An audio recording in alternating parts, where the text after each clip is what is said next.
Hi there, Dan Rickard here. In our last videos, we've been dealing with a really simple ball bounce and then a ball bounce with some squash and stretch. You can see it here. The one thing that we're going to work on right now is essentially a ball coming to a stop. So this height degradation, right? As obviously, as you can see here, this is just simply a ball loop or a ball bouncing loop that just plays forever, over and over and over. Obviously not real.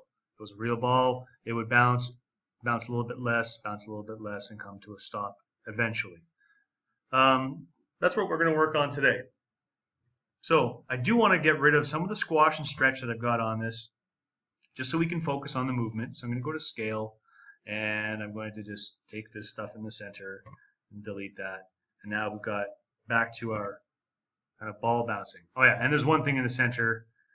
I want to get rid of these keys. See what we've got.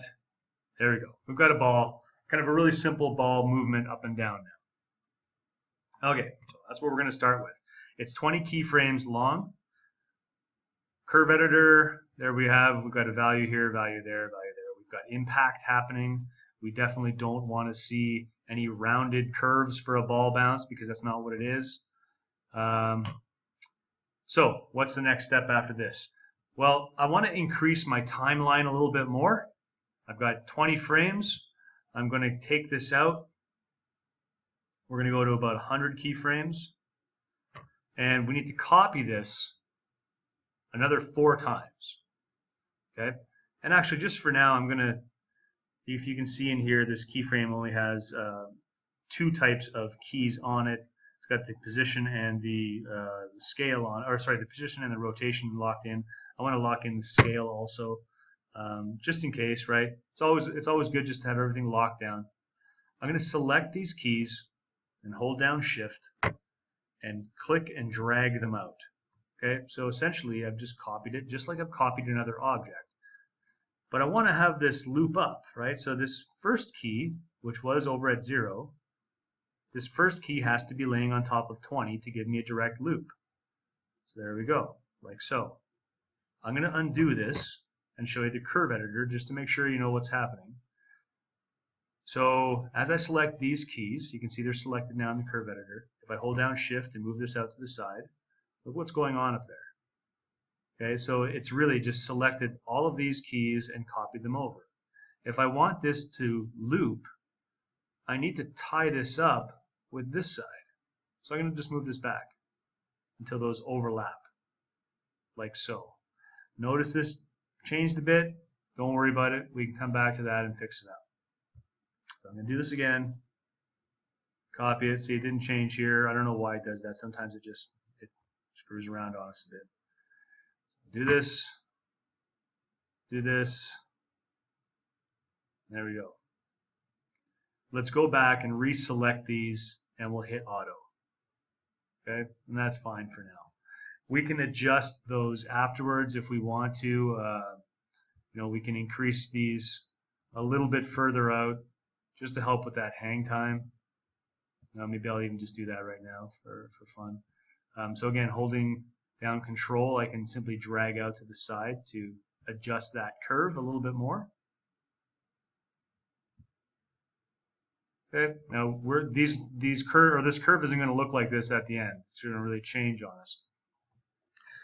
So essentially, when you start making a ball drop and stay dropped, instead of just bouncing endlessly, you need to think about this bounce return height. So as it drops, it hits, and it has to return to a certain height. So some spheres or some balls that you'll bounce, like a basketball, ping pong ball, whatever else, there's a certain percentage, we'll call it, right? And it could be a 50% return height, it could be a 90% return height, and so on. But if it's a 90% return height, let's just say, that means the ball is going to drop and come back 90% of the way. So it's going to be a little bit lower, but it's going to be pretty close. And it'll drop again and come back 90% of that last distance, and so on and so on and so on and so on.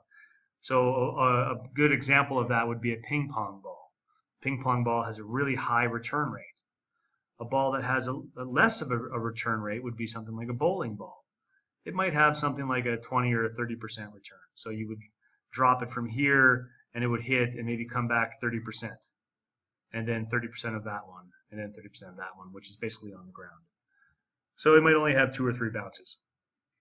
So we're going to make this just a generic ball at this point. Okay, so this first hit is, or this first drop, I should say, is going to start, and let's say we're at 60. So this next bounce, if we do at, let's go with like a 50% return rate. So we're going to drop this down to about halfway. Does that make sense, right? So we drop it, it comes back up about halfway, it bounces down again, it has to come back about halfway. So this one's now going to drop to about half of that one. And then this one has to drop to half of the last one. And this one is essentially, I mean, it's going to be really, really low. And we can always increase this to get a better idea of what's happening. Right now I'm holding down Control and Alt and using my middle mouse button and dragging it around to get different aspect for my curve editor viewport. And it helps, right? So it helps me to see it a little bit easier now. So these all look about half of the last one. So that's pretty close in how it is. Now, you should be able to picture a ball starting up here and bouncing and bouncing and bouncing and bouncing and bouncing. So it should almost be a very visible look to it. Let's see what it actually looks like when we press play.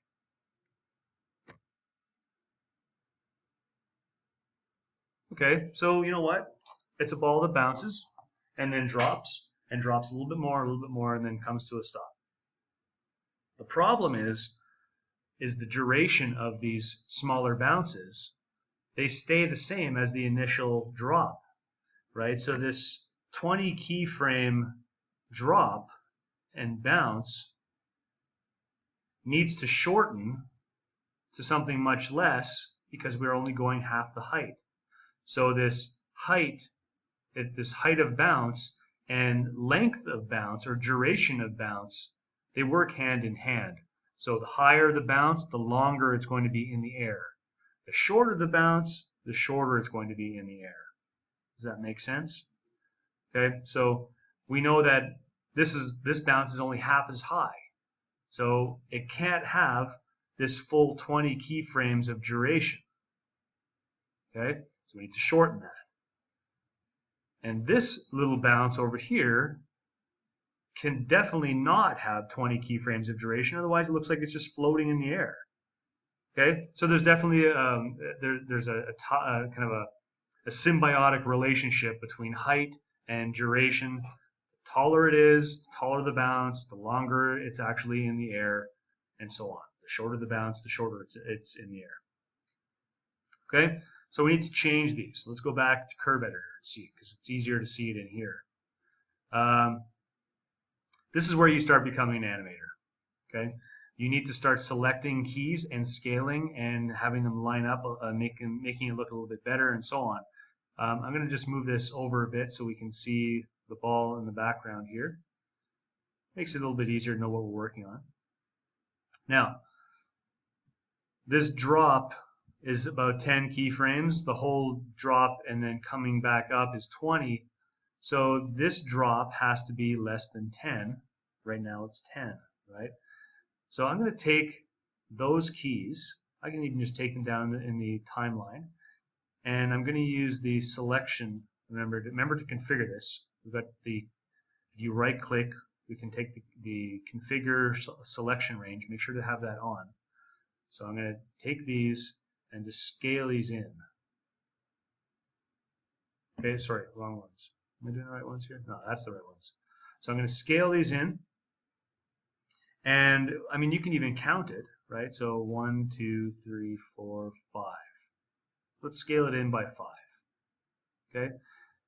That means all of these other ones have to be shifted over by 5. 1, 2, 3, 4, 5. So we can retain this bounce properly.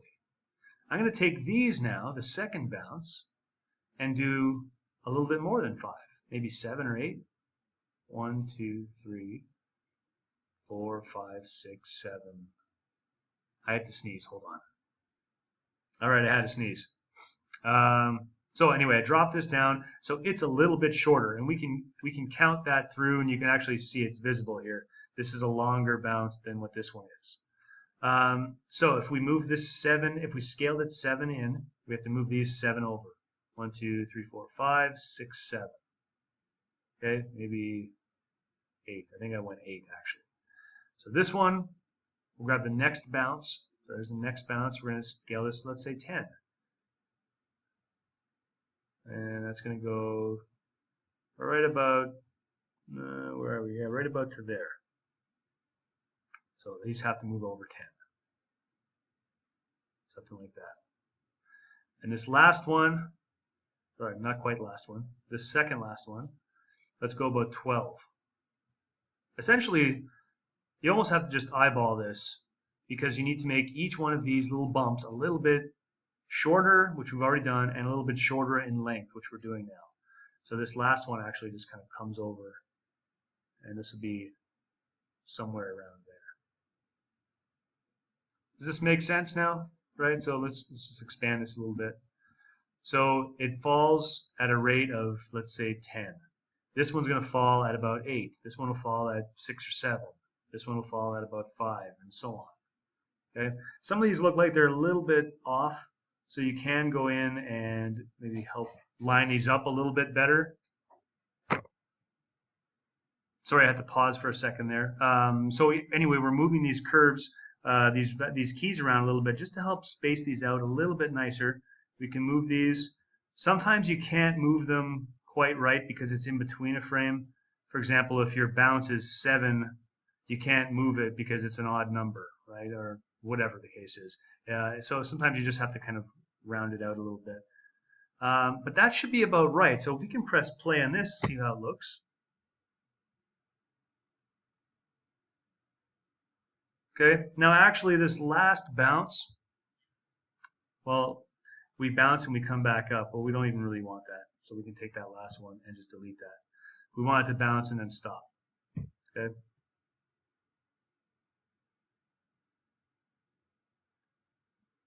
So that's looking better. It's giving us the generic feel of a bouncing ball now, where it comes to rest. If you want to go ahead and make other types of bouncing balls, you have to start thinking in terms of reference and getting out there and looking at reference. There's tons of reference online. You can look at tennis balls, you can look at bowling balls, ping pong balls, and so on. They're all going to have different type of bounce characteristics. A ping pong ball would not have only 5 keyframe or 5 bounces.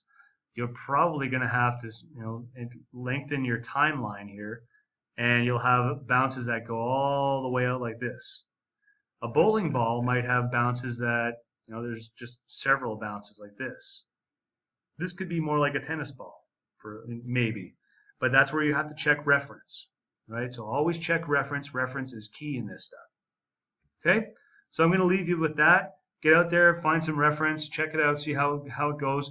If you start adding squash and stretch to these things, be very careful. You shouldn't overdo squash and stretch on anything. I think it's one of the more commonly overused things in beginner animations. Make it subtle, but make it work. Okay, guys? See you in the next video.